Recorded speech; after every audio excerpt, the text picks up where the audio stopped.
Sabona, so that's Zulu for good morning. We're standing on the back side of our Calico property here. It's our sustainable design house, natural design, straw bale and all that good stuff, and we'll be going back over that as we kind of get into that this year. This year we're going to actually be putting our natural plaster on the inside of the straw bale, which is really exciting.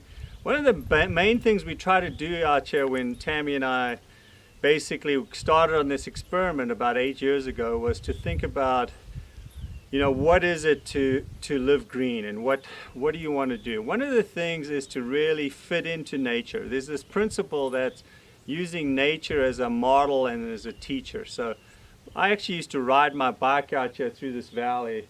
Just want to scan out there, Tam, a little bit. You can see the valley out there. And came across this really unique little piece of land here where we have a Joshua tree community. It's called a Joshua tree woodland community. Very special here in the Mojave. The Joshua tree is the signature of the desert. And then those are creosote bushes out there that are some of the oldest living plants known to man. And these ones are particularly big out there. You can't see it, but they're up to 9 feet tall. So the idea was to come out here and to fit in with nature. So a couple of ways we did that was to do a minimal, what's popularly called now an ecological footprint. We wanted to disturb as little as possible. So we went ahead and put the house in a place to where it didn't disturb too many Joshua trees. We had to take out a few of the smaller bushes, and obviously for things like septic tanks you have to make a disturbance. The other thing we looked at was to be on site and to make the best use of the sun. The sun is what powers all of nature, whether it's through photosynthesis, whether it's just plain old heating the earth, whether it's causing the winds.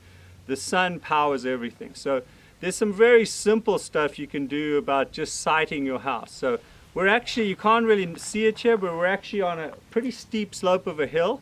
And behind me, if you see the house, we actually dug it into the hill to take advantage of the heating effect of the soil. Soil in the desert stays at about 62, 63 degrees year-round if you get down a foot deep.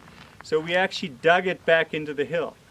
We're actually also on the southern side of the house here, and many people would have used what's called passive solar, where you use that sun from the south, where in the northern hemisphere it's obviously you get more sun.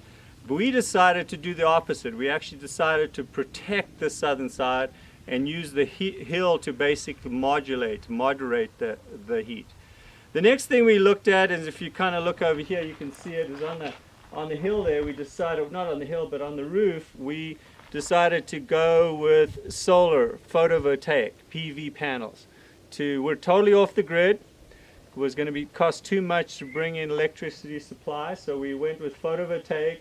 And we're trying to be minimalistic, try to be frugal, trying to be simple. So we've actually only got 4 panels up there now, and then that goes down here into this shed down here where we've got our solar power chargers and our inverter to take that 12 volt and to turn it into powering the house. So we're still playing with that. We've learned a lot. At the moment our solar is a little bit underpowered, but we're working on that. But again, just using that principle of letting the sun do the work for you. And it's a lot of fun to sit in your house like I did early this morning and think that you're not actually having to pay for that power on a monthly basis. So just looking forward to a really good year of finishing some of this stuff, ironing out the kinks, and working with a bunch of friends and families and interns that have really helped us out. So